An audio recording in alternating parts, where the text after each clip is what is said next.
الحمد لله وكفى وسلام على عباده الذين اصطفى أما بعد أعوذ بالله من الشيطان الرجيم بسم الله الرحمن الرحيم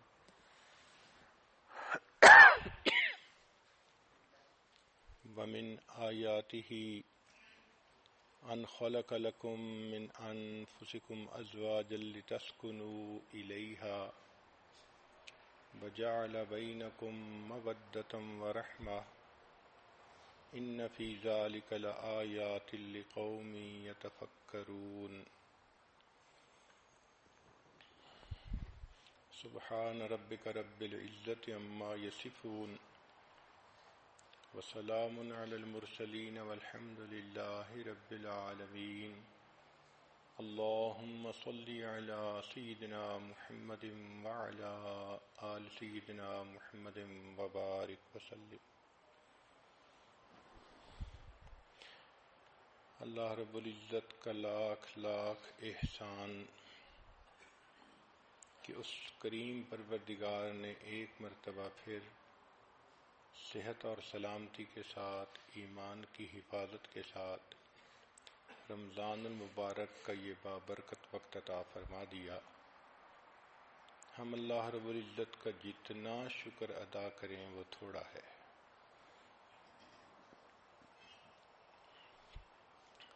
ان مجالس میں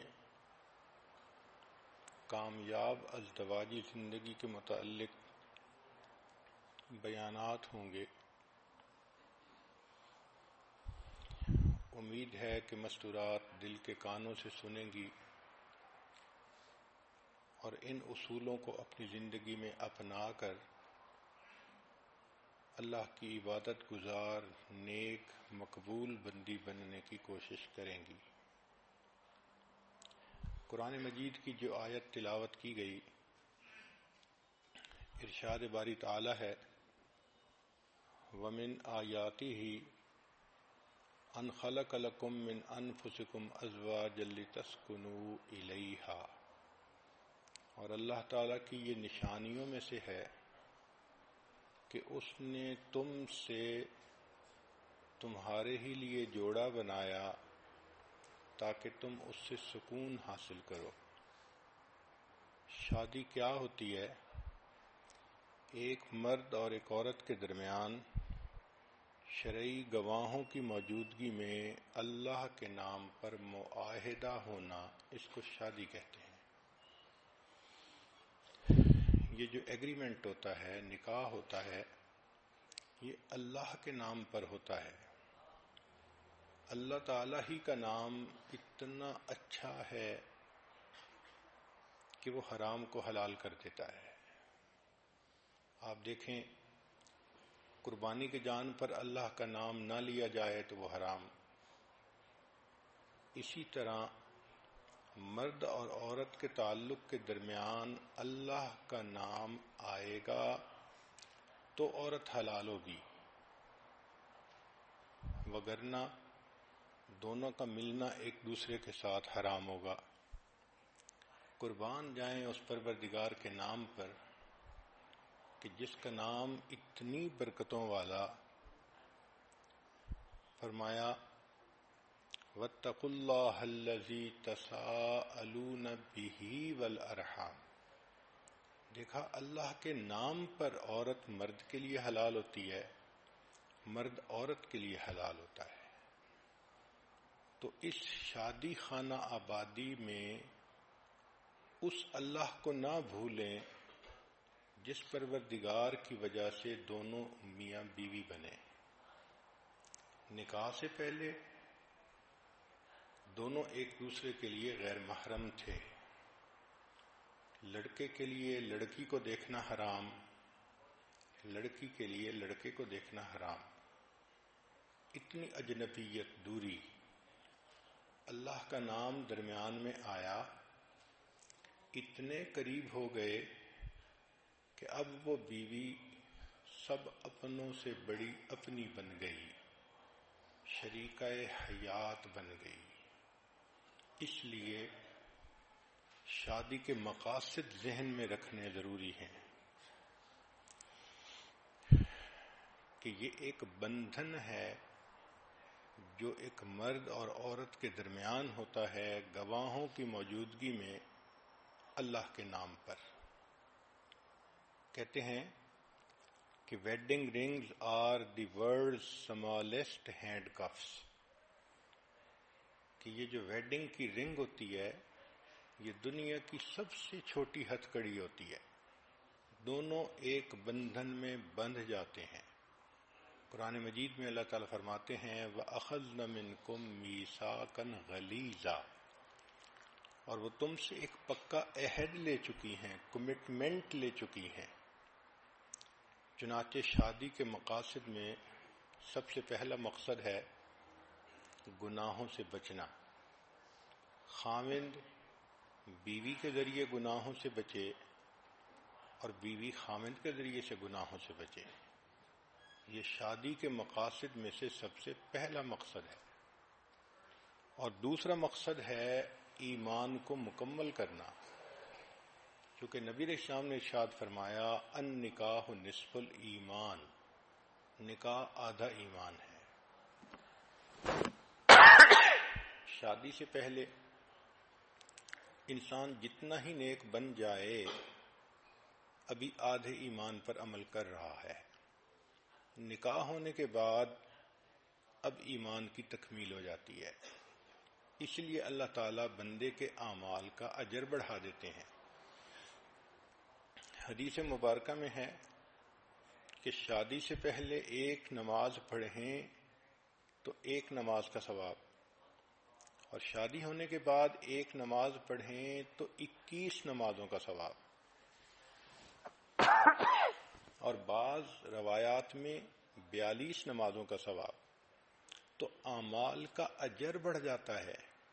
اس کی کیا وجہ ہے کہ رب کریم یہ فرماتے ہیں کہ میرے بندے پہلے تیرے اوپر صرف حقوق العباد تھے، ایک نماز کا اجر ایک ملتا تھا کہ صرف حقوق اللہ تھے. اب تیرے اوپر حقوق العباد بھی آ گئے. ان حقوق العباد کو پورا کرتے ہوئے جب تم میرے حقوق کو بھی پورا کرو گے میں پروردگار اعمال کی قیمت بڑھا دوں گا.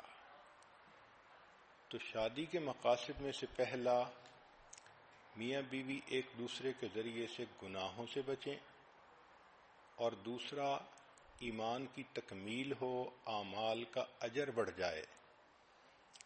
تیسرا کہ دونوں کو عزت مل جائے. جب شادی ہو جاتی ہے تو خاوند بیوی کے لیے عزت کا سبب بنتا ہے، بیوی خاوند کے لیے عزت کا سبب بنتی ہے.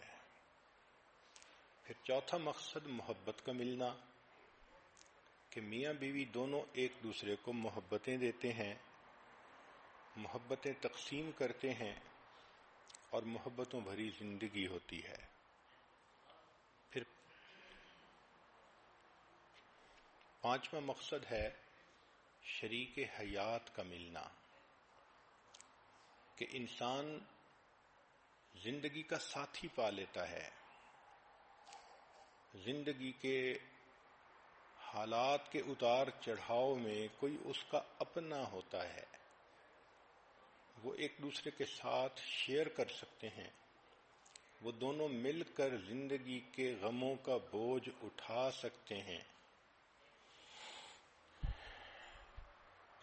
پھر چھٹا مقصد ہوتا ہے اولاد کا ہونا. چنانچہ فطری خواہش ہے ہر انسان کی کہ اولاد ہو. اس لیے انبیاء کرام جیسی بزرگ ہستیاں بھی اللہ سے اولاد کے لیے دعائیں مانگتی رہیں. حضرت زکریا علیہ السلام نے دعا مانگی رب انی وہن العظم منی واشتعل الرأس شیبا، اے میرے پروردگار اتنا بوڑھا ہو گیا ہوں کہ میری ہڈیاں بوسیدہ ہو گئیں اور میرے بال سفید ہو گئے، لیکن ابھی بھی میں آپ کے درگاہ سے اس نعمت کے حاصل کرنے میں مایوس نہیں ہوا. میں ابھی بھی دعا مانگتا ہوں. تو دیکھو بڑھاپے میں بھی انسان کی یہ تمنا ہوتی ہے. اسی طرح ہر عورت کے دل کی فطری خواہش ہوتی ہے کہ اللہ مجھے اولاد کی نعمت عطا فرمائے. اور 7واں مقصد ہوتا ہے پرسکون زندگی گزارنا. اس لفظ کو سمجھنے کی کوشش کریں کہ آج کل ذہنوں میں یہ بات سما گئی کہ کوئی غم ہونا ہی نہیں چاہیے، پریشانی ہونی ہی نہیں چاہیے. ایک کافر کی سوچ اور ہوتی ہے، مومن کی سوچ اور ہوتی ہے. کافر یوں سوچے کہ کوئی پریشانی نہیں ہونی چاہیے تو وہ سوچ سکتا ہے، مگر مومن تو جانتا ہے کہ دنیا دار المحن امتحان گاہ ہے، اور اس امتحان گاہ میں حالات عدلتے بدلتے ہیں. کبھی اللہ خوشی دے کر آزماتے ہیں، کبھی غم دے کر، کبھی صحت دے کر، کبھی بیماری دے کر. تو حالات کے اتار چڑھاؤ کو ایکسپیکٹ کرنا چاہیے. دنیا کی زندگی پھولوں کی سیج نہیں ہے، امتحان گاہ ہے. آپ کیا سمجھتی ہیں کہ جو دنیا کے بادشاہ ہوتے ہیں ان کو پریشانیاں نہیں ہوتی؟ توبہ توبہ، اتنے پریشان کہ ان کی پریشانیاں کسی شہر کے لوگوں میں تقسیم کر دیں تو شہر کے سارے لوگ پریشان ہو جائیں. تو مقصد سمجھیں کہ سکون پانا. تو میاں بیوی دونوں پرسکون ہوتے ہیں، اگرچہ تنگی ہو، اگرچہ پریشانی ہو، اگرچہ بیماری ہو. تو ان چیزوں کا ہونا الگ بات ہے، اور دلی سکون ہونا یہ الگ بات ہے. جب انسان کو یہ محسوس ہوتا ہے نا کہ میں اکیلا نہیں، میرے ساتھ کوئی اور بھی ہے، تو پھر پریشانی نہیں لگتی، پھر دل پر سکون ہوتا ہے. اس لیے شریعت نے اتنا خوبصورت لفظ استعمال کیا کہ ایک لفظ سے شادی کا مقصد واضح فرما دیا. چنانچہ شادی ہونے کے بعد میاں بیوی مل کر قدم اٹھاتے ہیں. being together, sharing together, doing things together، یہ پھر ان کی زندگی کا اصول بن جاتا ہے. اب ہم پر سکون ازدواجی زندگی کیسے حاصل کریں؟ آئیے قرآن مجید کی تعلیمات کو سامنے رکھ کر اس مضمون کی تفصیلات سنیں. سب سے پہلے وَمِنْ آیَاتِهِ، اللہ تعالیٰ فرماتے ہیں کہ یہ اللہ کی نشانیوں میں سے ہے. تو خاوند بیوی کے لیے اللہ کی نشانی اور بیوی خاوند کے لیے اللہ کی نشانی. واقعی اگر اللہ نے میاں بیوی کو نہ بنایا ہوتا تو ہر ایک کی زندگی ادھوری ہوتی، ہر ایک کی زندگی میں خلا ہوتا. تو اس سے انسان عزت کرے، خامد بیوی کی عزت کرے کہ میرے اللہ نے اس کو میری زندگی کے لیے بنایا ہے، اور بیوی اپنے خامد کی عزت کرے.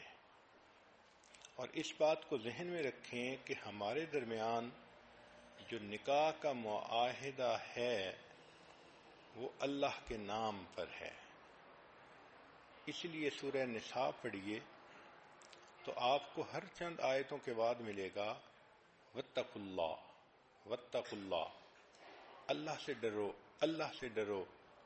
کیونکہ اللہ تعالیٰ جانتے تھے کہ میاں بیوی کا ریلیشن شپ اتنا ڈیلیکیٹ ہوتا ہے کہ اگر بندے کے دل میں اللہ کا خوف نہ ہو تو وہ ظاہر میں سچا بھی بنتا ہے مگر دوسرے کی دل آزاری بھی کر رہا ہوتا ہے. اس لیے اللہ نے فرمایا کہ تم مخلوق کا خیال مت رکھو، تمہارا معاملہ اللہ کے ساتھ ہے جو دلوں کے بھید جاننے والا ہے.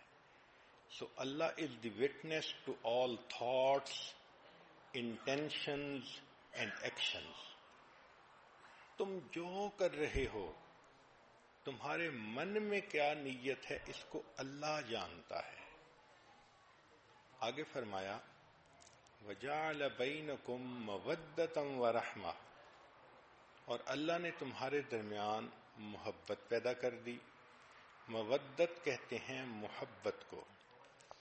چنانچہ میاں بیوی کو ایک دوسرے سے فزیکل اور ایموشنل دونوں طرح کی محبت چاہیے ہوتی ہے. اس لیے میاں بیوی آل سیزن فرینڈز ہوتے ہیں. یہ صرف بہار کے دوست نہیں ہوتے، یہ آل سیزن فرینڈز ہوتے ہیں. اور یہ فرینڈشپ آپس میں بلٹ اپ کرنی پڑتی ہے، اس پر انویسٹ کرنا پڑتا ہے. جتنا ایک دوسرے کی خاطر انویسٹمنٹ کریں گے اتنا یہ محبت مضبوط ہوتی چلی جائے گی. ایک دوسرے کو ٹائم دینا، ایفرٹس دینا، کیئر دینا، سپورٹ دینا، ایک دوسرے کے کام کرنا، ایک دوسرے کی ضروریات زندگی میں دلچسپی لینا، اس سے شادی کا بندھن مضبوط ہو جاتا ہے. یوں سمجھ لیں کہ میاں بیوی کا ایک ایموشنل بینک اکاؤنٹ ہوتا ہے. جتنا وہ اس کے اندر ان پٹ ڈالتے رہتے ہیں اتنا ان کی شادی پرسکون ہوتی ہے. Love is directly proportional to investment. جس چیز پر جان مال وقت لگتا ہے اس کی محبت دل میں آتی ہے. یہ اصول ہے. اس کی مثال سن لیجئے. ماں بیٹے کے اوپر کتنی انویسٹمنٹ کرتی ہے.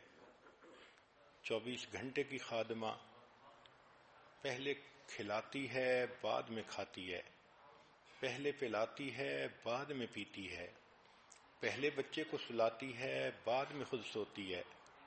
کتنی تھکی ہوئی کیوں نہ ہو، بچے کی آواز آنے پر فوراً اٹھ کھڑی ہوتی ہے اور بچے کی ضرورت کو پورا کرتی ہے. تو جب ماں بیٹے کو دودھ پلاتی ہے، اس کی کیئر کرتی ہے، لک آفٹر کرتی ہے، اتنا اس پر انویسٹمنٹ کرتی ہے تو بچے کی محبت بھی اس کے دل میں آ جاتی ہے. اتنی ٹچی ہوتی ہے، اپنی تکلیف گوارا کر لیتی ہے، بچے کی تکلیف اس سے گوارا نہیں ہوتی. انسان تو انسان، جانوروں میں بھی ہم نے دیکھا کہ مدر اپنے بیبی کے بارے میں کتنی پوزیسو ہوتی ہے، پروٹیکٹیو ہوتی ہے. اس کی بنیاد کیا کہ ماں کی انویسٹمنٹ ہوئی ہوتی ہے. اب ایک ماں کا بیٹا ہو اور اس کو فوراً لے کر کسی اور کے حوالے کر دیں تو آپ دیکھیں گے کہ ان دونوں کے درمیان آپس میں محبت کا رشتہ گہرا نہیں ہوگا. اسی طرح جو لوگ دین کے اوپر جان مال اور وقت لگاتے ہیں ان کے دل میں دین کی عزت آ جاتی ہے، محبت آ جاتی ہے، قدر آ جاتی ہے. آج کے مرد لوگ بزنس پر اپنا وقت لگاتے ہیں، مال لگاتے ہیں، تو ان کو بزنس سے کتنی محبت ہوتی ہے. تو یہ ذہن میں رکھیں کہ جتنا ایک دوسرے کے لیے وقت دیں گے، قربانی دیں گے، ایک دوسرے کا خیال رکھیں گے، ایفرٹس کریں گے، اتنا یہ شادی کا رشتہ مضبوط ہوگا اور یہ محبت گہری سے زیادہ اور گہری ہوتی چلی جائے گی. تو میاں بیوی ایک دوسرے کو اون کریں. جہاں ایک دوسرے کی خاطر قربانیاں نہیں ہوتی وہاں تعلق کمزور ہوتا ہے. چنانچہ ایک واقعہ ہے، ایک لڑکی زینب کی شادی ہوئی اور اس کو ساس ایسی ملی کہ اللہ کی پناہ، چھوٹی چھوٹی بات پہ تنقید کرنے والی، سمجھانے والی، بتانے والی. میاں بیوی آپس میں بہت خوش تھے مگر ساس ہر وقت کوئی نہ کوئی مشورہ دیتی تھی، کوئی پوائنٹ نکال لیتی تھی جس سے اس بچی کا دل دکھتا تھا، اس کا دل تنگ ہوتا تھا. چنانچہ 1 سال اس نے جب گزارا تو اس نتیجے پر یہ پہنچی کہ اس سانس کی موجودگی میں میری زندگی کبھی خوش نہیں گزر سکتی. تو اس کے دل میں ایک نفرت آ گئی، دشمنی آ گئی، اناد آ گیا. یہ ایک آنکھ اپنی سانس کو نہیں دیکھنا چاہتی تھی. اس کا دل چاہتا تھا زمین پھٹے اور یہ بوڑھی عورت اندر اتر جائے، میری جان چھوٹ جائے اس سے. ایک دن یہ بیمار تھی تو حکیم کے پاس گئی دوائی لینے کے لیے. تو وہاں اس کے دل میں شیطان نے یہ بات ڈالی کہ کیوں نہ حکیم صاحب سے میں کوئی ایسی دوائی لے لوں کہ جس کی وجہ سے میری سانس مر ہی جائے، میری جان چھوٹ جائے. چنانچہ اس نے رو دھو کر حکیم کو بتایا، میں بہت دکھی ہوں، میں بہت پریشان ہوں، آپ میری ہیلپ کریں، مجھے کوئی دوائی ایسی دیں جو میں سانس کو کھلاؤں اور میری جان چھوٹ جائے. حکیم سمجھدار تھا، اس نے کہا بہت اچھا، میں تمہیں دوائی تو دے دیتا ہوں، لیکن ایک بات ذہن میں رکھنا کہ اگر ایسی دوائی دی کہ فوری اثر کرے تو تمہارے نام لگ جائے گا، تمہارے اوپر لوگ شک کریں گے، تم اس کے قتل کرنے والی بن جاؤ گی. اس نے کہا ہاں بات تو ٹھیک ہے. تو حکیم نے کہا کہ میں ایک ایسی دوائی دیتا ہوں کہ جو سلو پوائزن ہے، اس میں 1 سال لگے گا اور 1 سال میں یہ عورت اندر سے اتنی کمزور ہو جائے گی کہ مر ہی جائے گی. وہ بہت خوش ہو گئی کہ اچھا آپ ایسی دوائی مجھے دے دیں. چنانچہ حکیم نے ایک دوائی دے دی اور کہا کہ اس کو وقتاً فوقتاً کھلاتی رہنا اور 1 سال کا عرصہ ہے، تمہاری جان چھوٹ جائے گی. اب دلہن سمجھتی تھی کہ میرا مسئلہ حل ہو گیا، مگر حکیم صاحب نے ایک مشورہ اور دیا کہ دیکھو چونکہ یہ کام آپ خود کر رہی ہو تو دنیا آپ کو مجرم نہ سمجھے، اس لیے اب کوشش کرو کہ اس بوڑھی کی خدمت زیادہ کرو، اس کے قریب ہو جاؤ، اس کو اپنا بنانے کی کوشش کرو، تاکہ دنیا والے بھی یہ دیکھیں کہ تم تو اس کو بہت اہمیت دیتی تھیں، خدمت کرتی تھیں، اچھا وقت گزارتی تھیں، تو تمہارے اوپر کوئی شک بھی نہیں کرے گا. اس کو یہ بات بھی اچھی لگی. چنانچہ یہ آئی. اب اس نے اس کو اپنی ساس کو وہ دوائی دینی شروع کر دی، مگر ایک تبدیلی یہ آئی کہ اس نے ساس کو اب ذرا زیادہ وقت دینا شروع کر دیا. ان کی خیال رکھتی، ان کی بات مانتی، ان کا دل خوش کرنے کی کوشش کرتی کہ تاکہ ساس بھی کہے کہ اس نے مجھے بہت محبت دی اور خامد بھی یہی سمجھے کہ میری بیوی نے تو اس کی خدمت کرنے میں کوئی کمی نہیں چھوڑی. وہ اچھا بننا چاہتی تھی تاکہ قتل کا الزام اس کے سر پر نہ آئے. 1 سال اس نے خوب محنت کی اور اپنی ساس کی خدمت کر کے اپنے خامند کو بھی خوش کیا، ساس کو بھی خوش کیا. لیکن جب 1 سال گزرنے کے قریب آیا تو جب وہ تنہائی میں بیٹھ کر سوچتی کہ اب میری ساس مر جائے گی تو اب اس کے دل کو خوشی کی بجائے غم ہوتا، کیونکہ اب قریب ہونے کی وجہ سے اس کو محبت ڈیولپ ہو چکی تھی. چنانچہ 1 سال کے بعد وہ روتی ہوئی پھر حکیم کے پاس آئی اور کہنے لگی کہ پلیز آپ مجھے اس زہر کا کوئی اینٹی ڈوٹ دے دیں، میں نہیں چاہتی کہ میری ساس مرے، وہ اتنی میرے ساتھ اچھی ہو گئی ہے، میں اس کے ساتھ اتنی کمفرٹیبل فیل کرتی ہوں کہ میں نہیں چاہتی کہ وہ فوت ہو.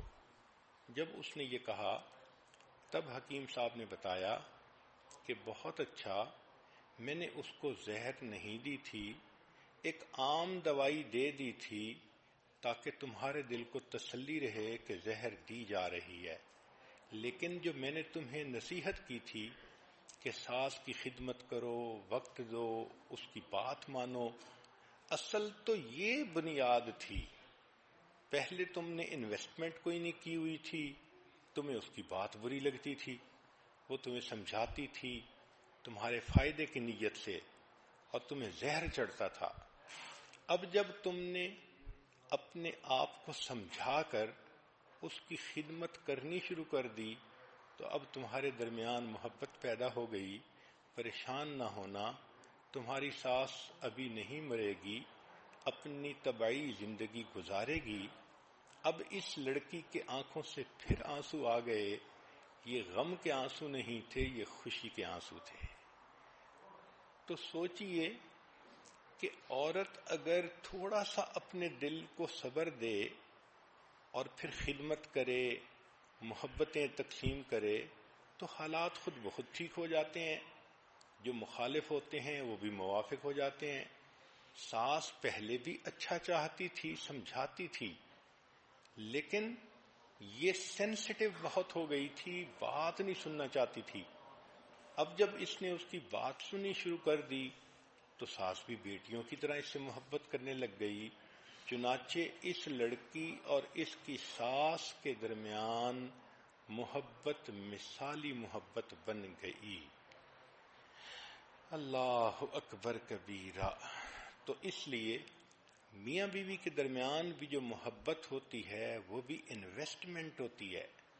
بیوی خامند کے لیے اپنا ٹائم انویسٹ کرے اور خامند اپنی بیوی پر انویسٹمنٹ کرے تو یہ محبت پھر مضبوط سے مضبوط تر ہوتی جائے گی۔ دوسری بات شریعت نے کہی مودتم و رحمہ، اور تمہارے درمیان ہم نے رحمت کو رکھ دیا۔ دیکھیں، جوانی میں میاں بیوی کی محبت میں ایک دوسرے کی جنسی ضرورت کا بھی عنصر شامل ہوتا ہے۔ لہذا اگر میاں بیوی جھگڑا بھی کریں، ناراض بھی ہوں، تو شام کو پھر دونوں اکٹھے ہوتے ہیں۔ خامند کو بیوی کی ضرورت، بیوی کو خامند کی ضرورت۔ لیکن جب بڑھاپا آ جاتا ہے تو اس وقت یہ جنسی ضرورت کا پہلو نہ ہونے کے برابر ہو جاتا ہے۔ تو اس وقت تو ایک دوسرے کے ساتھ اگر جھگڑا ہو تو نفرتیں پکی ہو جاتی ہیں۔ تو شریعت کی خوبصورتی دیکھیے کہ اللہ رب العزت نے ایک دوسرا لفظ استعمال کیا کہ تمہارے درمیان مودت بھی رکھ دی اور رحمت بھی رکھ دی۔ رحمت کہتے ہیں کہ اب تم ایک دوسرے کے ساتھ جو زندگی کا اتنا عرصہ گزار چکے، اب اس کی قدردانی کرو اور اس کی وجہ سے ایک دوسرے کے ساتھ درگزر کا معاملہ کرو۔ تو رحمہ is to give without asking to return, اس کو رحمت کہتے ہیں۔ یعنی جو آپ اپنی جوانی میں ایک دوسرے کے لیے انویسٹمنٹ کر چکے ہیں اس کو آنر کریں، اس کا احساس کریں۔ خامند یہ سوچے جب یہ میرے پاس آئی تھی، چھوٹی عمر تھی، خوبصورت تھی، اب اتنے بچوں کی ماں بن گئی، اب اس کی وہ صحت نہ رہی، وہ خوبصورتی نہ رہی، اس نے تو اپنی لائف ہی انویسٹ کر دی، تو اس کی قدر ہونی چاہیے۔ بیوی بھی سوچے کہ میرے خامند نے مجھے سایہ دیا، مجھے گھر دیا، مجھے عزت دی، یہ میرے اتنے بچوں کا باپ ہے، اب اگر یہ بڑھاپے میں ذرا سینسٹیو طبیعت کا مالک بن بھی گیا ہے تو کوئی بات نہیں، مجھے برداشت کرنا چاہیے۔ تو رحمت کا لفظ، سبحان اللہ، ایک دوسرے کی قدردانی کرنا اور گزرے ہوئے وقت کا لحاظ کرنا۔ چنانچہ ایک آدمی جو دفتر کے اندر اچھی پوسٹ پر تھا، اس کے دفتر میں ایک لڑکی سیکٹری بنی جس کا نام للی تھا۔ تھوڑے دنوں کے بعد یہ افسر صاحب اس لڑکی کے ساتھ برے تعلق کے اندر گرفتار ہو گئے اب اس کے دماغ میں ہر وقت وہ لڑکی سمائی ہوئی ہوتی اور اس کا جی چاہتا کہ بس میں ابھی شادی کروں. لڑکی کی ریکوائرمنٹ یہ تھی کہ تم پہلی بیوی کو طلاق دو پھر میں شادی کروں گی. چنانچہ اب اس نے گھر میں آ کر اپنی خوشیوں بھری شادی شدہ زندگی کو خود خراب کرنا شروع کر دیا. بیوی کے ساتھ برے طریقے سے بول رہا ہے، اس کو اگنور کر رہا ہے، اس کے کاموں میں دلچسپی نہیں لے رہا، بچوں کے سامنے اس کو ڈانٹ ڈپٹ کر رہا ہے. اب بیوی پریشان کہ اس کو ہو کیا گیا، یہ تو اتنا اچھا خامن تھا، اچانک کیا اس میرے اندر تبدیلی آ گئی کہ آنکھیں ہی بدل گئیں. چنانچہ اپنی طرف سے تو اس نے ہر ممکن کوشش کی خوش کرنے کی، مگر یہ بندہ تو خوش ہونا ہی نہیں چاہتا تھا. اس کی نیت ہی بد تھی. یہ چاہتا تھا میں اس کو طلاق دوں اور اس کے بدلے نئی چنچل اتنی خوبصورت لڑکی وہ میری بیوی بن جائے گی. چنانچہ جب خوب گھر کے اندر فساد مچا تو ایک دن بیوی نے اس سے پوچھا کہ دیکھو ہماری زندگی کے 25 سال اتنے اچھے گزر گئے، اب کیا مسئلہ بن گیا؟ تو اس نے کہا کہ اصل میں تمہیں طلاق دینا چاہتا ہوں اور میں اور شادی کرنا چاہتا ہوں. بیوی نے پوچھا کیوں؟ اس لیے کہ وہ زیادہ خوبصورت ہے، کم عمر ہے، نوجوان ہے، میں خوشیاں چاہتا ہوں. اب بیوی نے سمجھانے کی کوشش تو بہت کی، مگر خامن کے تو دماغ میں کچھ اور ہی شیطانیت بھری ہوئی تھی. اس نے کہا دیکھو مجھے تو طلاق دینی ہے اور تم سے جان چھڑانی ہے، اور میں اپنی خوشی کی خاطر دوسری شادی کر کے ہی رہوں گا. جب بیوی نے محسوس کر لیا کہ یہ بندہ اپنے دل میں ایک فیصلہ کر چکا ہے تو اس نے کہا کہ اچھا آپ کیا چاہتے ہیں؟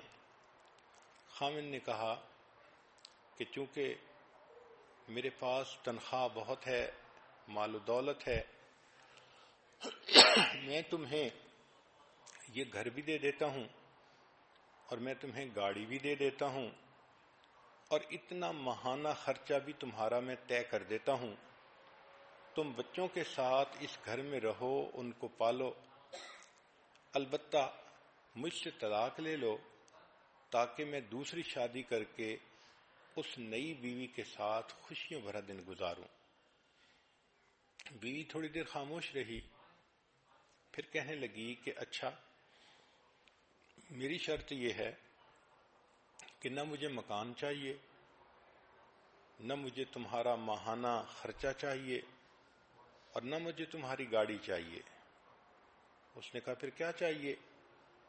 اس نے کہا کہ بس میری شرط یہ ہے کہ تم مجھے محبت بھرا 1 مہینہ دے دو اور اس 1 مہینے میں اس طرح محبت سے رہو جیسے ہم اس وقت محبت سے رہتے تھے جب ہماری شادی ہوئی تھی، ابتدائی دنوں میں. خامن نے کہا کہ یہ تو بہت آسان کام ہے، 1 مہینہ اس کو محبتیں دو، پیار دو اور پھر جان ہی چھوٹ جائے گی. چنانچہ خامن نے اس کے ساتھ یہ عہد کر لیا. اب چونکہ میاں بیوی میں عہد تھا تو بیوی نے اسے کہا کہ دیکھو جب شادی ہوئی تھی میں دلہن تھی، آپ ایسے آتے تھے، ایسے بیٹھتے تھے، ایسے بات کرتے تھے، میں بھی آپ سے ایسے بات کرتی تھی، لہذا ہم نے یہ مہینہ اسی حالت میں گزارنا ہے. خامن نے کہا بہت اچھا. چنانچہ دونوں نے آپس میں خوب گرم جوشی کا اظہار کیا، محبتوں کا اظہار کیا، میل ملاپ کیا، باتیں کیں، بیٹھے، اور جیسے ہنی مون کا وقت ہوتا ہے دونوں نے اس طرح وقت فارغ کر لیا. اب جب کچھ دن گزرے تو خامن نے یہ دیکھا کہ یہ بیوی 25 سال پہلے جب میرے پاس آئی تھی کتنی خوبصورت تھی، کتنی سمارٹ تھی، کتنی اچھی تھی. اب 25 سال کے بعد یہ 5 بچوں کی ماں بن گئی، اب صحت بھی اس کی کمزور ہو گئی، کچھ بینائی بھی کمزور ہو گئی، بلڈ پریشر کی مریضہ بھی بن گئی، اب معدے کے السر کا بھی مسئلہ ہے۔ اب یہ بیچاری جب اکیلی رہے گی تو خاوند کے بغیر اس کی زندگی کیسی ہوگی؟ کیونکہ دونوں قریب وقت گزار رہے تھے تو خاوند نے ایسا سوچنا شروع کر دیا، تو پہلے تو وہ اپنے خیالات کو جھٹک دیتا اور یہی سوچتا کہ نہیں میں نے دوسری لڑکی سے شادی کرنی ہے، لیکن قریب رہنے سے محبتیں بڑھتی ہیں، اپنائیت ہوتی ہے، احساس ہوتا ہے انسان کو، جتنا بھی کوئی پتھر دل ہو اس کو بھی محسوس ہوتا ہے۔ چنانچہ 1 مہینہ جب قریب رہے تو آخری دن بیوی یہ ایکسپیکٹ کر رہی تھی کہ آج مجھے طلاق کا کاغذ مل جائے گا، لیکن آخری دن فلورسٹ کی طرف سے پھولوں کا ایک گلدستہ آیا اور اس گلدستے پر خاوند کی طرف سے یہ پیغام لکھا ہوا تھا کہ جس طرح میں نے محبت بھرا یہ مہینہ تمہارے ساتھ گزارا، میں زندگی کے باقی دن بھی اسی طرح محبت سے گزاروں گا، میں دوسری شادی نہیں کروں گا۔ تو یہ آپس میں ایک دوسرے کے ساتھ انویسٹمنٹ ہوتی ہے، محبت ایک دوسرے کی خاطر قربانی کرنے کا دوسرا نام ہے۔ اس لیے شریعت نے مودت کا لفظ بھی استعمال کیا اور رحمت کا لفظ بھی استعمال کیا کہ جب بچے جوان ہو جائیں تو اب میاں بیوی کو ایک دوسرے کے ساتھ نفرتوں کی زندگی نہیں گزارنی، بلکہ ایک دوسرے کے ساتھ احساس کرنا ہے، محبتوں بھری زندگی گزارنی ہے۔ اب بغیر ریٹرن کے دوسرے کو کچھ دینا ہے۔ اس لیے کہتے ہیں کہ you can give without loving but you can not love without giving. جب محبت ہوتی ہے تو انسان بڑھاپے میں ریٹرن کے بغیر بھی دوسرے کو محبتیں دیتا جاتا ہے۔ یہ جو گیونگ کی انجوائمنٹ ہے یہ کچھ اور ہوتی ہے۔ اس لیے بڑھاپے میں ایک دوسرے کی کوتاہیوں سے، کمزوریوں سے درگزر کرنا اور برداشت کر لینا، اس لیے شریعت نے رحمت کا لفظ استعمال کیا۔ کہتے ہیں کہ a good marriage is the union of 2 فارگیورز، یعنی بیوی خاوند کی کوتاہیوں سے درگزر کرے، خاوند بیوی کی کوتاہیوں سے درگزر کرے۔ پھر شریعت نے کہا لِتَسْكُنُوا إِلَيْهَا، تاکہ تم سکون پاؤ۔ اب یہ سکون جو ہے انسان کو تب ملتا ہے جب دونوں نیک بن کر ایک دوسرے کے ساتھ محبت بھری زندگی گزارتے ہیں۔ یہاں بعض مفسرین نے ایک عجیب نکتہ لکھا ہے۔ وہ کہتے ہیں کہ عربی زبان میں ہر حرف کے اوپر ایک حرکت ہوتی ہے، ضمہ، فتحہ، کسرہ۔ ہم اردو میں کہہ دیتے ہیں زبر، زیر اور پیش، اور جس پر کوئی حرکت نہ ہو اس کو کہتے ہیں کہ اس کے اوپر سکون ہے۔ تو اس کا مطلب یہ کہ سکون زندگی میں ہو۔ گویا میاں بیوی یہ عہد کریں کہ ہم ایک دوسرے کے ساتھ ایک بندھن میں بندھ گئے، اب ہم کسی غیر کے ساتھ کوئی حرکت نہیں کریں گے جو ہماری زندگی کو خراب کرے۔ ہم ایک دوسرے کے لیے مخصوص ہو گئے ہیں، بکنگ ہو گئی ہے ہماری ایک دوسرے کے لیے۔ اگر اس سکون کو اردو کا لفظ سمجھ لیں تو اردو میں کہتے ہیں خوشی ہونا، دل میں پریشانی کا نہ ہونا، اس کو سکون کہتے ہیں۔ یعنی خامد اتنا اچھا بنے کہ بے غم بے غم بن جائے، اور بیوی اتنی اچھی بنے کہ مرد اس کا ہمدرد بن جائے، دونوں کی زندگی بندگی بن جائے، اس کو سکون کہتے ہیں۔ اس لیے شریعت نے کہا کہ گھر میں سکون ملتا ہے، بیوی سے سکون ملتا ہے، رات میں سکون ملتا ہے. وَجَعَلَ اللَّيْلَ سَكَنًا، بیوی کے بارے میں فرمایا لِتَسْكُنُوا إِلَيْهَا، گھر کے بارے میں فرمایا وَسَكَنْتُمْ فِي مَسَاكِنِكُمْ. تو انسان اگر پرسکون زندگی گزارنا چاہتا ہے اپنے گھر میں اپنی بیوی کے ساتھ دن رات کا وقت گزارے، تب اس کو پرسکون زندگی گزر سکتی ہے. جو شادی شدہ لوگ سڑکوں پر چوراہوں میں سکون ڈھونڈتے پھرتے ہیں وہ بیچارے قابل رحم ہوتے ہیں. ان کو شیطان نے بہکایا ہوتا ہے، وہ دھوکہ کھائے ہوئے لوگ ہوتے ہیں. بھلا سڑکوں پہ سکون کہاں ملتا ہے؟ ہوس ملتی ہے، حسرت ملتی ہے، پریشانی ملتی ہے، اللہ کے ہاں ناکامی ملتی ہے. سکون تو ملتا ہے اس طریقے سے زندگی گزارنے پر جو طریقہ ہمیں شریعت نے بتایا ہے. چنانچہ قرآن مجید کی تعلیمات پر غور کریں تو شریعت نے کہا ہن لباس لکم وانتم لباس لہن. خاوند بیوی کا لباس ہے اور بیوی خاوند کے لیے لباس ہے. اب دیکھو یہ خوبصورتی ہے شریعت کی کہ ایک لفظ میں میاں بیوی کے تعلق کو ڈیفائن کر دیا گیا. دنیا کے بڑے بڑے ادیبوں سے پوچھا گیا کہ میاں بیوی کے تعلق کو تم ذرا قلم کے ذریعے سے واضح کرو، تو کسی نے کہا میاں بیوی زندگی کے دو ساتھی ہیں، کسی نے کہا گاڑی کے دو پہیے ہیں، کسی نے کچھ کہا، کسی نے کچھ کہا، مگر جو ان کے درمیان صحیح تعلق تھا اس کو وہ فکروں میں بھی واضح نہ کر سکے. قرآن مجید کی خوبصورتی دیکھیے، ایک فکرہ نہیں، ایک لفظ کے اندر حقیقت کھول دی.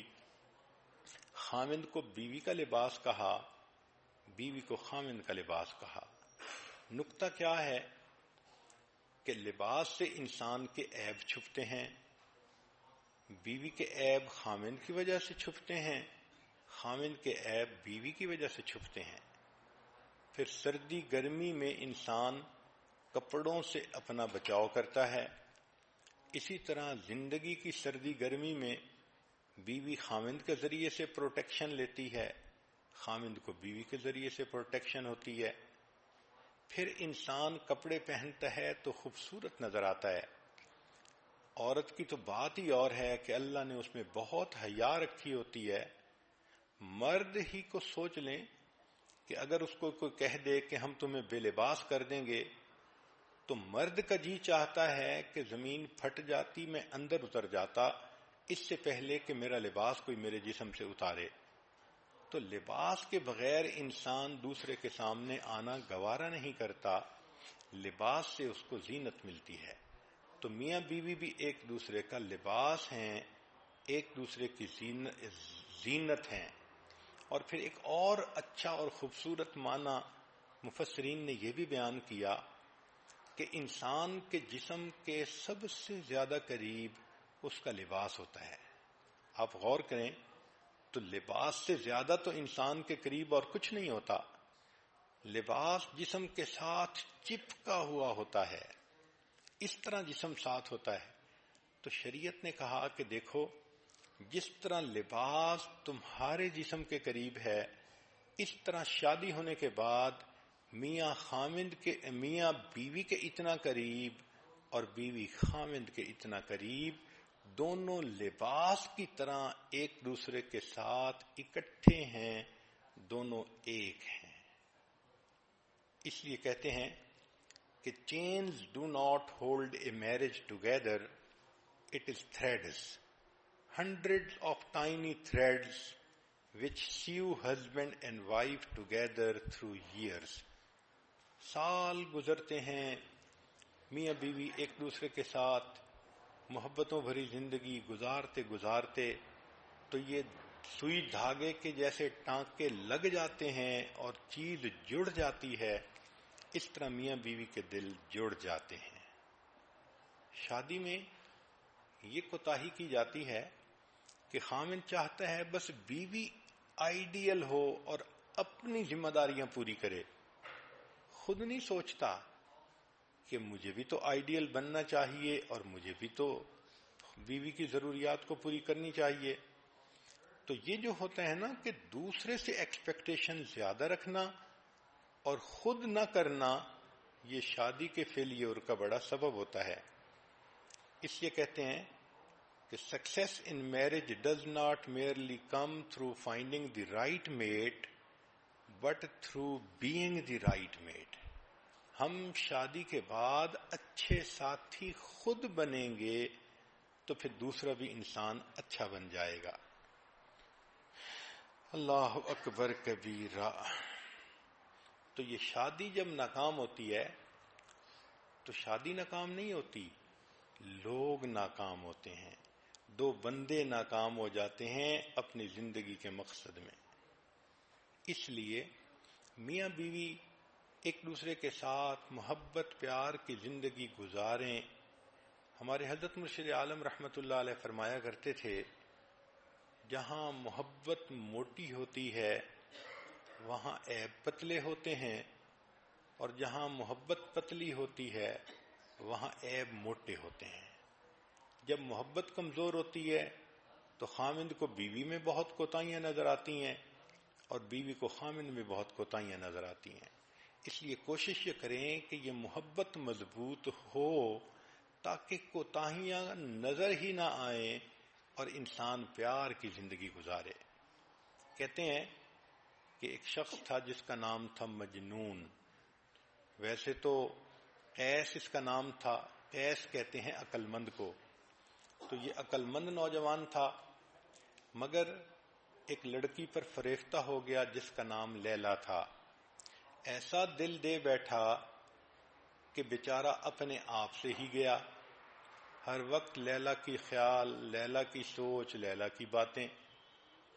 چنانچہ اس کے تذکرے بہت لوگوں میں مشہور ہو گئے. تو ایک حاکم وقت تھا، اس نے جب یہ سب سٹوریز سنی تو اس نے کہا کہ میں لیلا کو بلا کے دیکھوں تو صحیح کہ وہ کتنی خوبصورت ہے جو ایک مرد اس کے اوپر اتنا عاشق ہو گیا. جب اس نے اس کو بلایا تو دیکھا کہ وہ تو عام ایوریج لڑکی کی طرح تھی. تو اس نے اسے کہا کہ تو اتنی خوبصورت تو نہیں ہے. تو فارسی میں شاعر نے اس کو یوں کہا کہ از دیگر خوباں تو افزوں نیستی، کہ تو باقی نازنینوں سے زیادہ خوبصورت نہیں، گفت خامش چوں تو مجنون نیستی. لیلا نے جواب دیا، خاموش رہو، یہ بات تم اس لیے کر رہے ہو کہ تم مجنو نہیں ہو. میرا حسن دیکھنے کے لیے مجنو کی آنکھ چاہیے. تو بات تو اس نے بہت سچی کی کہ مجنو کی آنکھ سے اگر بیوی کو دیکھو تو بیوی لیلا نظر آئے گی، پھر بیوی مس یونیورس نظر آئے گی، پھر بیوی کائنات کی سب سے زیادہ خوبصورت عظیم ہستی نظر آئے گی. آنکھ میں محبت ہونی چاہیے. اس لیے شریعت کہتی ہے کہ محبت ایک دوسرے کے ساتھ ہو تو پھر عیب پتلے ہو جاتے ہیں. ایک مرتبہ مجنو کو اس کے باپ نے کہا، بیٹا تیری وجہ سے میری بہت بدنامی ہوئی، چل میں تجھے حرم لے جاتا ہوں، تو وہاں چل کے توبہ کر تاکہ یہ سب بدنامیاں ختم ہو جائیں. تو مجنو اپنے والد کے ساتھ حرم شریف چلا گیا. غلاف کعبہ پکڑ کے باپ ساتھ کھڑا ہے تو مجنو نے دعا مانگنی شروع کی. اب والد نے تو یہ کہا تھا کہ دعا مانگ اور لیلا کی محبت سے ہمیشہ کے لیے جان چھڑا. تو مجنو نے غلاف کعبہ پکڑ کر دعا مانگی، الہی الہی تبت من کل المعاصی ولیکن حب لیلا لا اتوب. اے اللہ میں ہر گناہ سے توبہ کرتا ہوں مگر لیلا کی محبت سے توبہ نہیں کرتا. اور ساتھ یہ بھی کہا کہ الہی لا تسلبنی حبہا ابدا، اے اللہ اس کی محبت کبھی میرے دل سے نہ نکالنا وَيَرْحَمَ اللَّهُ عَبْدًا قَالَ آمِينَ، اور اللہ میری دعا پر جو آمین کہہ دے اس بندے کے گناہ بھی معاف کر دینا۔ تو جب محبت ہوتی ہے تو انسان کی آنکھ کچھ اور دیکھتی ہے۔ شریعت نے ہمیں یہ کہا کہ میاں بیوی ایک دوسرے کو مجنو اور لیلا کی آنکھ سے دیکھیں تو غلطی کوتاہیاں نظر ہی نہیں آئیں گی اور ایک دوسرے کے ساتھ اچھی زندگی گزرے گی۔ اسی لیے حدیث مبارکہ میں آتا ہے کہ اللہ رب العزت نے اما حوا کو آدم علیہ السلام کی پسلیوں سے پیدا کیا۔ اللہ اکبر، نبی علیہ السلام نے بتلایا۔ یہاں نکتے کی بات یہ ہے کہ سر سے نہیں بنایا کہ اس کو سر پہ نہ بٹھا لینا، اور پاؤں سے نہیں بنایا کہ اس کو پاؤں کی جوتی نہ سمجھ لینا۔ اللہ نے پسلی سے عورت کو بنایا کہ یہ تمہارے دل کے قریب رہے اور تم اس سے محبت بھری زندگی گزارو۔ اس لیے کہتے ہیں کہ true love does not consist of holding hands, it consist of holding hearts together. دل جڑتے ہیں تو گھر آباد ہو جاتے ہیں، جس طرح اینٹیں جڑتی ہیں تو مکان بن جاتے ہیں۔ پھر شریعت نے دیکھو ایک اور خوبصورت اصول بنایا، الرجال قوامون علی النساء، کہ اللہ نے گھر کے اندر مرد کو قوام بنایا ہے، امیر بنایا ہے۔ جس طرح ایک آفس ہو، چند بندے کام کرتے ہوں تو ایک کو مینیجر بنا دیتے ہیں، تو شریعت نے بھی مرد کو گھر کا مینیجر بنا دیا اور بیوی کو کہا کہ تم اس کی ماتحت ہو، اس کی بات مان کر چلو گی تو تمہاری زندگی میں برکتیں ہوں گی۔ آج ایک بڑی غلطی گھروں میں یہ بھی ہوتی ہے کہ عورت چاہتی ہے کہ حکومت میری ہو، بات میری چلے، خامند میری انگلیوں کے اشاروں پہ ناچے۔ یہ ایک بہت بیوقوفی والی سوچ ہے۔ جس کو رب نے ذمہ دار بنایا تو برکتیں تو اب اسی کے ساتھ ہیں۔ اس لیے ایک دوسرے کے ساتھ آرگومنٹس کرنا اور اپنی برتری کو ثابت کرنے کی کوشش کرنا، میرے فیصلے زیادہ بہتر ہوتے ہیں، میں زیادہ پڑھی لکھی ہوں، میں زیادہ اچھی ہوں، میرا آئی کیو لیول، یہ سب بے وقوف کی باتیں ہیں۔ بھئی آپ سب کچھ ہو مگر وہ مرد آپ کا امیر ہے، اور مامور کی کامیابی امیر کی اطاعت میں ہوتی ہے۔ اللہ تعالیٰ تو یہ دیکھیں گے کہ تم نے خامند کی فرمانبرداری کتنی کی۔ اس لیے life is short, don't make it shorter by arguments. کیا ضرورت ہے جھگڑوں میں پڑنے کی، پرسکون زندگی گزاریں۔ ایک واقعہ سن لیجئے، خالد رضی اللہ عنہ ایک صحابی ہیں، ان کی بیوی کا نام ہے رملہ، اور یہ رملہ حضرت زبیر رضی اللہ عنہ کی بیٹی تھیں، عبداللہ ابن زبیر رضی اللہ عنہ کی بہن تھیں۔ اسماء رضی اللہ عنہ جو صدیق اکبر رضی اللہ عنہ کی بیٹی ہیں، یہ ان کی بیٹی تھیں۔ چنانچہ رملہ اور خامند آپس میں اچھی زندگی گزار رہے تھے، مگر ان کے خامند خالد رضی اللہ عنہ کو عبداللہ ابن زبیر رضی اللہ عنہ سے کوئی رنجش تھی۔ وہ کہتے تھے کہ اس کی طبیعت میں سختی زیادہ ہے، یہ دوسرے بندے کی بات کو وزن نہیں دیتے۔ چنانچہ ایک موقع پہ دونوں اکٹھے تھے گھر میں، یعنی خالد رضی اللہ عنہ بھی تھے اور عبداللہ ابن زبیر رضی اللہ عنہ بھی آ گئے۔ تو دونوں میں کچھ بات ہوئی تو خالد رضی اللہ عنہ نے کچھ غصے سے اپنے جذبات کا اظہار کر دیا۔ عبداللہ ابن زبیر رضی اللہ عنہ نے جواب بھی دیا، تو گویا دو مردوں کے درمیان کچھ ہاٹ ورڈز جو تھے وہ ایکسچینج ہوئے۔ رملہ خاموشی کے ساتھ ایک طرف بیٹھی رہیں۔ جب عبداللہ ابن زبیر چلے گئے تو خامند نے بیوی کو کہا کہ تمہارا خامند اور تمہارا بھائی آپس میں بحث کر رہے تھے اور تم آرام سے ایک طرف بیٹھی رہیں، کیا مسئلہ تھا؟ تو رملہ نے کہا ہم عورتیں ہیں، اللہ نے ہمیں پھول بنایا ہے کہ تاکہ ہمارے خامد ہماری خوشبو سے لذت اٹھائیں، ہمیں ان جھگڑوں میں پڑنے کی کیا ضرورت ہے۔ اتنا خوبصورت جواب تھا کہ خالد لانو اٹھے اور انہوں نے بیوی کے ماتھے پہ بوسہ دیا اور ان کا غصہ ہی ختم ہو گیا۔ تو عورتوں کو تو ان جھگڑوں میں اور ان چیزوں میں پڑنے کی ضرورت ہی نہیں ہے۔ خامد کا دل جیتیں، محبتوں بھری زندگی گزاریں اور اللہ کی مقبول بندی بن کر وقت گزاریں۔ قرآن مجید پر نظر دوڑائیے تو قرآن مجید نے ایک اور خوبصورت اصول بتایا، فرمایا وَعَاشِرُوهُنَّ بِالْمَعْرُوفِ کہ خامدو تم اپنی بیویوں کے ساتھ اچھے سلوک کی زندگی گزارو۔ مفسرین نے لکھا ہے کہ اللہ رب العزت نے بیویوں کی سفارش کی ہے خامدوں کو، اور نبی علیہ السلام نے بھی سفارش فرمائی۔ اس لیے حدیث پاک میں آتا ہے کہ جب نبی علیہ السلام دنیا سے تشریف لے جانے لگے تو آخری بات آپ نے فرمائی وَمَا مَلَكَتْ أَيْمَانُكُمْ اپنے ماتحتوں کا خیال رکھنا، اور ماتحتوں میں بیوی کا سب سے پہلا نمبر ہوتا ہے۔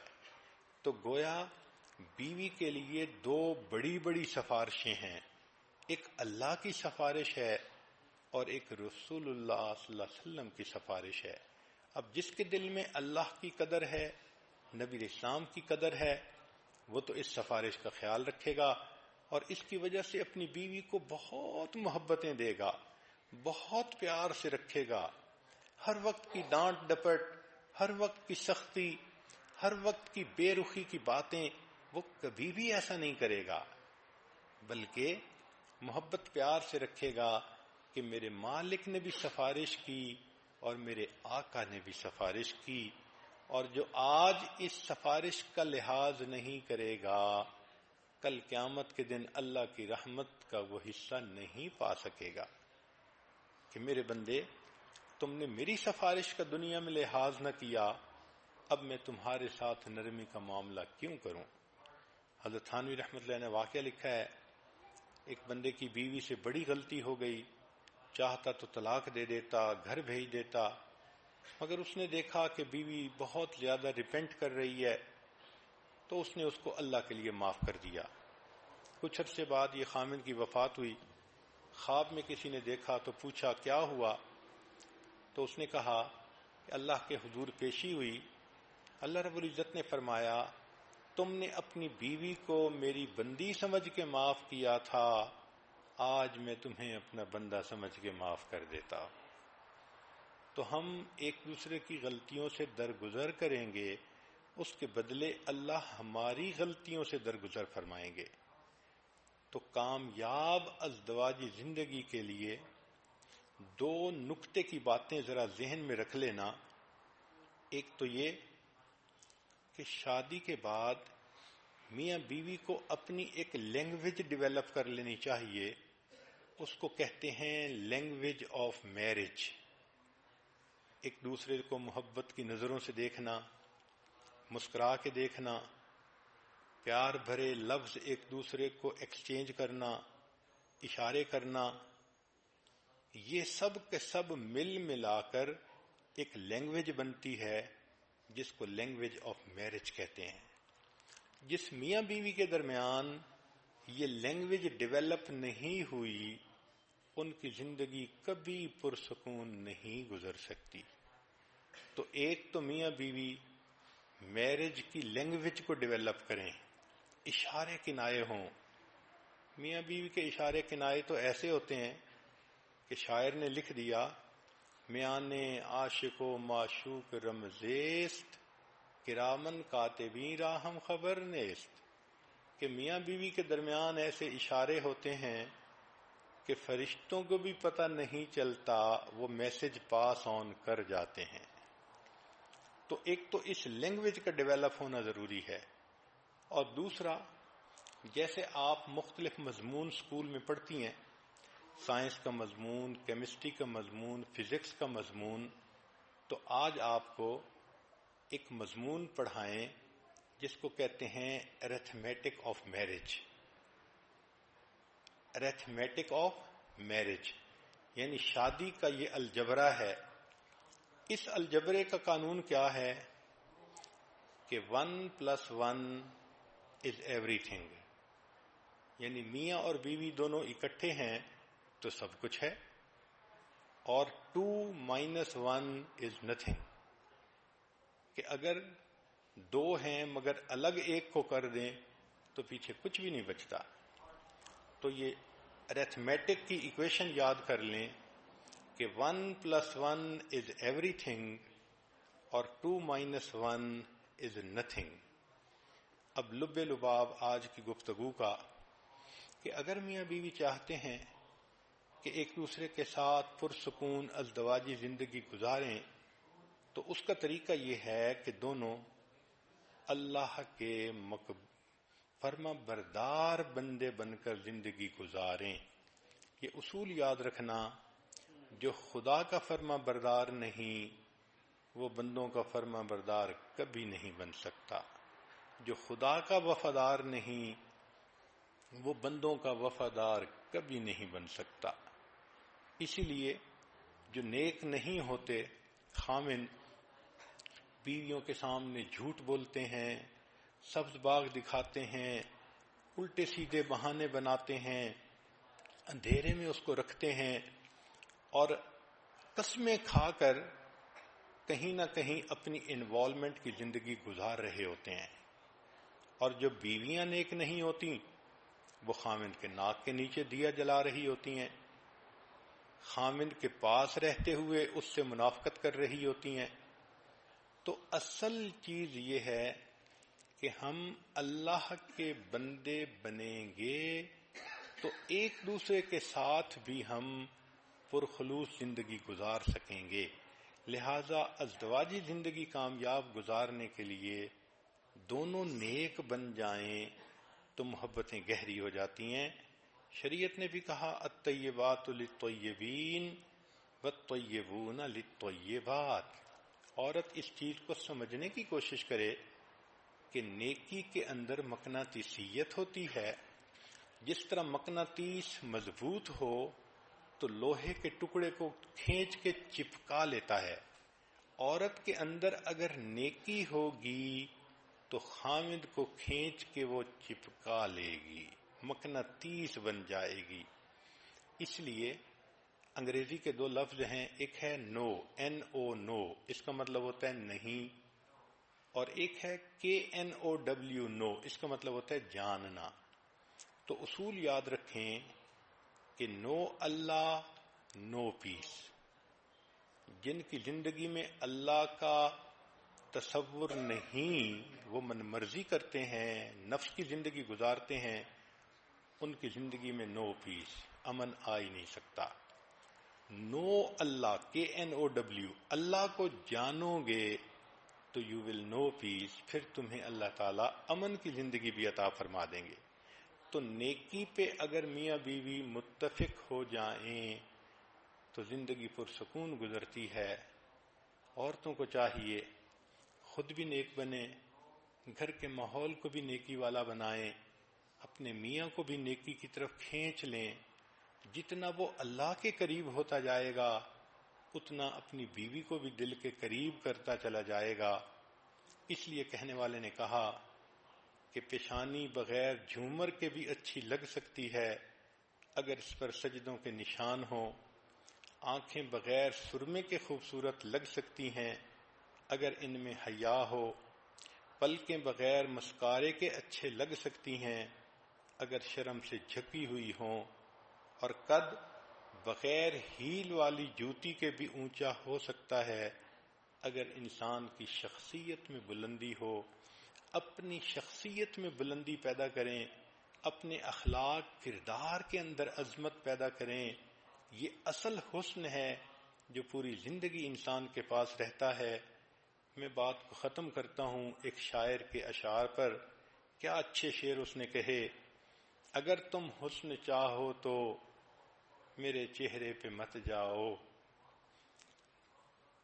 اگر تم حسن چاہو تو میرے چہرے پہ مت جاؤ کہ چہرے بجھ بھی جاتے ہیں، میری قامت کو مت دیکھو کہ قامت ٹوٹ جاتی ہے، طلب ہے حسن کی تو پھر میری گہرائی میں جھانکو، میرے اندر جو انسان ہے وہ سب سے خوبصورت ہے، کہ جو اندر کا انسان ہے جب یہ خوبصورت بن جاتا ہے تو پھر انسان آپس میں بھی ایک دوسرے کے ساتھ محبتوں بھری زندگی گزارتا ہے اور اللہ کا بھی مقبول اور پسندیدہ بندہ بن جاتا ہے۔